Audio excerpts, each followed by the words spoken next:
Welcome to wishful ಅಡುಗೆ ಮನೆ. ನೋಡಿ, ಫ್ರೆಶ್ ಆಗಿರೋ ಸೌತೆಕಾಯಿ ಸಿಕ್ಕಿದೆ ಇವತ್ತು.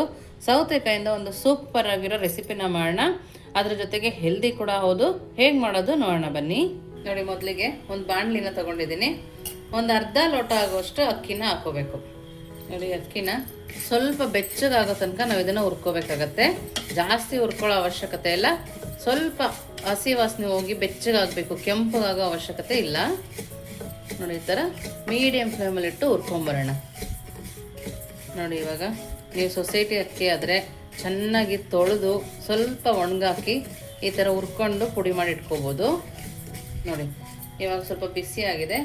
ಇವಾಗ ಸ್ಟವನ್ನು ಆಫ್ ಮಾಡಿ ಇದನ್ನು ತಣ್ಣಗೆ ಹಾಕಿಟ್ಕೊಳ್ಳೋಣ. ನೋಡಿ, ಅಕ್ಕಿ ತಣ್ಣಗಾಗಿದೆ. ಇವಾಗ ಇದನ್ನು ತರಿಯಾಗಿ ರುಬ್ಕೊಂಬರೋಣ. ನೋಡಿ, ಇವಾಗ ಇಷ್ಟು ರವೆ ಥರ ಆಗಿದೆಯಲ್ಲ, ಈ ಥರ ಆಗಬೇಕು. ನೋಡಿ, ಇವಾಗ ಇದನ್ನು ಪಕ್ಕಕ್ಕೆ ಎತ್ತಿಟ್ಕೊಂಡು ನೆಕ್ಸ್ಟ್ ಏನು ಮಾಡೋದು ನೋಡೋಣ ಬನ್ನಿ. ನೋಡಿ, ನಾನಿಲ್ಲಿ ಒಂದು ಸೌತೆಕಾಯಿನ ತೊಗೊಂಡಿದ್ದೀನಲ್ಲ, ಇವಾಗ ಹಿಂದೆ ಭಾಗ ಮುಂದೆ ಭಾಗನ ತಕ್ಕೊಂಡು ನೀಟಾಗಿ ಪೀಲ್ ಮಾಡ್ಕೋಬೇಕು. ಎಳೆದಿದ್ರೆ ಹಾಗೆ ಕೂಡ ಹಾಕ್ಕೋಬೋದು. ಈ ಥರ ಸಿಪ್ಪೆ ತೆಗೆದ್ಮೇಲೆ ನಾವೀಗ ಇದನ್ನೊಂದ್ಸರಿ ತೊಳ್ಕೊಂಬರೋಣ. ನೋಡಿ, ಇದಕ್ಕೆ ಸೌತೆಕಾಯಿನ ಕಟ್ ಮಾಡಿ ಇಟ್ಕೋಬೇಕು. ನೋಡಿ, ಸೌತೆಕಾಯಿ ಕಟ್ ಮಾಡಿ ಕೂಡ ರೆಡಿ ಇದೆಯಲ್ಲ. ಇವಾಗ ಇದನ್ನು ಮಿಕ್ಸಿ ಜಾರ್ ಒಳಗಡೆ ಹಾಕ್ಕೊಳ್ತಾ ಇದ್ದೀನಿ.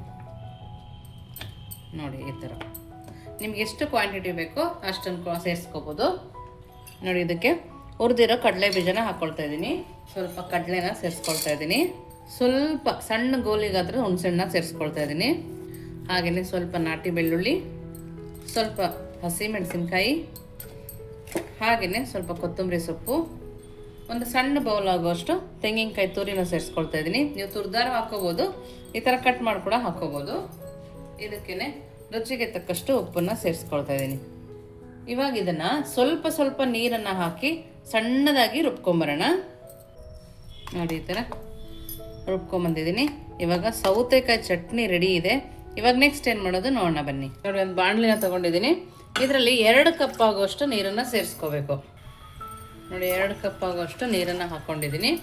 ಇದಕ್ಕೆ ನಾವೀಗ ಖಾರಕ್ಕೆ ತಕ್ಕಂತೆ ಸ್ವಲ್ಪ ಹಸಿಮೆಣಸಿನ್ಕಾಯಿ, ಸ್ವಲ್ಪ ಕರಿಬೇವಿನ ಸೊಪ್ಪು, ಸ್ವಲ್ಪ ಕೊತ್ತಂಬರಿ ಸೊಪ್ಪು, ನೋಡಿ ಸ್ವಲ್ಪ ಜೀರಿಗೆ, ರುಚಿಗೆ ತಕ್ಕಷ್ಟು ಉಪ್ಪು, ಹಾಗೆಯೇ ಸ್ವಲ್ಪ ಬಿಳಿ ಎಳ್ಳನ್ನು ಕೂಡ ಸೇರಿಸ್ಕೊಳ್ತಾ ಇದ್ದೀನಿ. ನೋಡಿ, ಇಷ್ಟನ್ನು ಸೇರಿಸಿ ಒಂದ್ಸರಿ ನೀಟಾಗಿ ಕೈ ಆಡಿಸ್ಕೊಳ್ಳೋಣ. ಮೀಡಿಯಮ್ ಫ್ಲೇಮಲ್ಲಿಟ್ಟು ಇದು ಸ್ವಲ್ಪ ಚೆನ್ನಾಗಿ ಕುದಿ ಬರೋ ತನಕ ನಾವು ಇದನ್ನು ಕುದಿಸ್ಕೊಬೇಕು. ನೋಡಿ, ಇವಾಗ ಚೆನ್ನಾಗಿ ಕುದೀತಾ ಇದೆಯಲ್ಲ. ಈಗ ಒಂದು ಅರ್ಧ ಕಪ್ ಆಗುವಷ್ಟು ಅಕ್ಕಿ ತರಿನ ಹಾಕ್ಕೊಂಡಿದ್ದೀನಿ. ಹಾಗೆಯೇ 1 ಕಪ್ ಆಗುವಷ್ಟು ರಾಗಿ ಹಿಟ್ಟನ್ನು ಹಾಕ್ಕೊಂಡಿದ್ದೀನಿ. ಇಷ್ಟನ್ನು ಹಾಕಿ ಮೀಡಿಯಮ್ ಫ್ಲೇಮಲ್ಲಿಟ್ಟು ಕೈ ಆಡಿಸ್ಕೊಳ್ಳೋಣ. ಗಂಟು ಆಗದೆ ಇರೋ ರೀತಿಯಲ್ಲಿ ನಾವು ಇದನ್ನು ಕೈ ಆಡಿಸ್ಕೊಬೇಕು. ತುಂಬ ಹೆಲ್ದಿ ರೆಸಿಪಿ ಅಂತಲೇ ಹೇಳ್ಬೋದು. ನೋಡಿ, ಈ ಥರ ನೀಟಾಗಿ ಕೈ ಆಡಿಸ್ಕೊಳ್ಳೋಣ.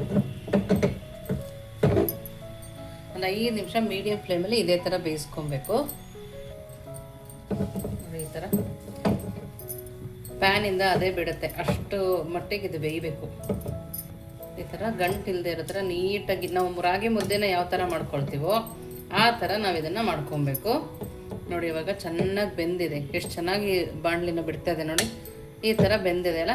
ಇವಾಗ ಇದನ್ನು ತಣ್ಣಗಾಕಿ ಎತ್ತಿಟ್ಕೊಳ್ಳೋಣ. ನೋಡಿ, ಸ್ವಲ್ಪ ತಣ್ಣಗಾಗಿದೆ. ಇವಾಗ ಸ್ವಲ್ಪ ಕೈಯಲ್ಲಿ ನಾದ್ಕೊಳ್ಳೋಣ.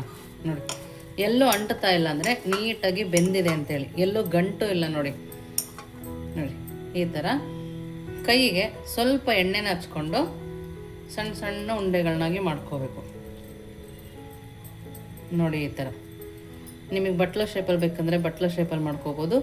ಇಲ್ಲ ಹಾಗೆ ಉಂಡೆ ಥರ ತಿಂತೀವಿ ಅಂದರೆ ಆ ಥರ ಕೂಡ ಮಾಡ್ಕೋಬೋದು. ವಯಸ್ಸಾದವರಿಗೂ ಕೊಡ್ಬೋದು, ಅಷ್ಟು ಚೆನ್ನಾಗಿರುತ್ತೆ. ನೋಡಿ, ಎಲ್ಲವುದೂ ಇದೇ ಥರ ಮಾಡ್ಕೋಬೇಕು.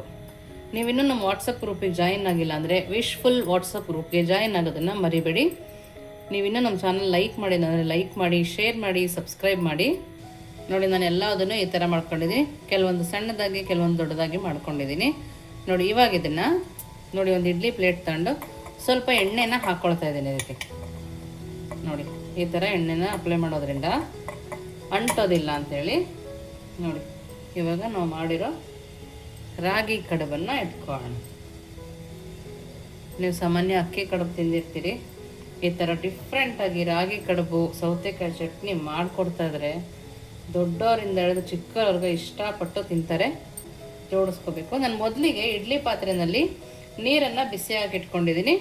ನಾವು ಈ ಥರ ಜೋಡಿಸ್ಕೊಂಡ್ಮೇಲೆ ತಕ್ಷಣಕ್ಕೆ ಅದನ್ನು ಇಡ್ಬೋದು. ನೋಡಿ ಇವಾಗ ಇದನ್ನು ನೋಡಿ, ಇವಾಗ ಇಡ್ಲಿ ಪಾತ್ರೆಯಲ್ಲಿ ಎಷ್ಟು ಚೆನ್ನಾಗಿ ನೀರು ಕುದೀತಾ ಇದೆ ನೋಡಿ.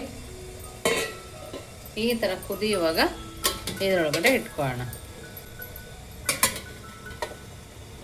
ಒಂದು 5 ನಿಮಿಷ ಲಿಡ್ಡನ್ನು ಕ್ಲೋಸ್ ಮಾಡ್ಕೊಳ್ಳೋಣ. ಮೀಡಿಯಮ್ ಫ್ಲೇಮಲ್ಲಿ ಇಟ್ಟು ಒಂದು 5 ನಿಮಿಷ ಇದನ್ನು ಬೇಯಿಸ್ಕೋಬೇಕು. ನೋಡಿ ಇವಾಗ 5ರಿಂದ 10 ನಿಮಿಷ ಆಗಿದೆ. ಇವಾಗ ಚೆನ್ನಾಗಿ ಬೆಂದಿರುತ್ತೆ. ಇವಾಗ ಸ್ಟವ್ ಆಫ್ ಮಾಡಿ ತಣ್ಣಗೆ ಹಾಕಿ ಎತ್ತಿಟ್ಕೊಳ್ಳೋಣ. ನೋಡಿ ಪ್ಲೇಟ್ ರೆಡಿ ಇದೆ. ಇದಕ್ಕೆ ನೋಡಿ ಬಿಸಿ ಬಿಸಿ ರಾಗಿ ಅಕ್ಕಿ ತರಿ ಕಡುಬು ಎಷ್ಟು ಚೆನ್ನಾಗಿದೆ ಅಲ್ಲ. ಮಕ್ಕಳಿಗಂತೂ ತುಂಬಾ ಇಷ್ಟ ಆಗುತ್ತೆ. ಇದ್ರ ಮೇಲೆ ತುಪ್ಪ ಹಾಕಿ ಕೊಡ್ಬೋದು. ಚಟ್ನಿ ಕೂಡ ಅವಶ್ಯಕತೆ ಇರೋದಿಲ್ಲ, ತುಪ್ಪ ಹಾಕೊಂಡೇ ತಿನ್ಬೋದು, ಅಷ್ಟು ಚೆನ್ನಾಗಿದೆ. ಮಸಾಲ ಇದರಲ್ಲೂ ಇರೋದ್ರಿಂದ ತುಂಬಾ ಚೆನ್ನಾಗಿದೆ. ನೋಡಿ ಬಿಸಿ ಬಿಸಿಯಾಗಿ ತಿಂತಾಯಿದ್ರೆ ಎಷ್ಟು ತಿಂದರೂ ಸಾಲಲ್ಲ, ಅಷ್ಟು ಚೆನ್ನಾಗಿರುತ್ತೆ. ನೋಡಿ ನಾವು ಮಾಡಿರೋ ಸ್ಪೆಷಲ್ ಸೌತೆಕಾಯಿ ಚಟ್ನಿ ಕೂಡ ರೆಡಿ ಇದೆ ಅಲ್ಲ. ಟೇಸ್ಟ್ ಮಾಡೋಣ. ನೋಡಿ ಒಳಗಡೆ ಕೂಡ ನೀಟಾಗಿ ಬೆಂದಿದೆ. ನಾವು ಸ್ಟೀಮಲ್ಲಿ ಕೂಡ ಬೇಯಿಸಿದ್ದೀವಿ, ಮೊದಲು ಕೂಡ ಹಿಟ್ಟನ್ನು ಬೇಯಿಸ್ಕೊಂಡಿದ್ದೀವಲ್ಲ, ತುಂಬ ಚೆನ್ನಾಗಿ ಬೆಂದಿದೆ. ಟೇಸ್ಟ್ ಅಂತೂ ಸೂಪರ್ ಅಂತಲೇ ಹೇಳ್ಬೋದು. ಒಂದೊಂದು ಹಸಿಮೆಣಸಿನ್ಕಾಯಿ ಸಿಗ್ತಾ ಇರೋದ್ರಿಂದ ತುಂಬ ಟೇಸ್ಟ್ ಆಗಿದೆ. ಖಂಡಿತವಾಗ್ಲೂ ನೀವು ಒಂದ್ಸರಿ ಮನೇಲಿ ಟ್ರೈ ಮಾಡಿ ಹೇಗೆ ಬಂತು ಅಂತ ವಿಶ್ಫುಲ್ ಅಡುಗೆ ಮನೆಗೆ ಕಮೆಂಟ್ ಮೂಲಕ ತಿಳಿಸೋದನ್ನು ಮರಿಬೇಡಿ.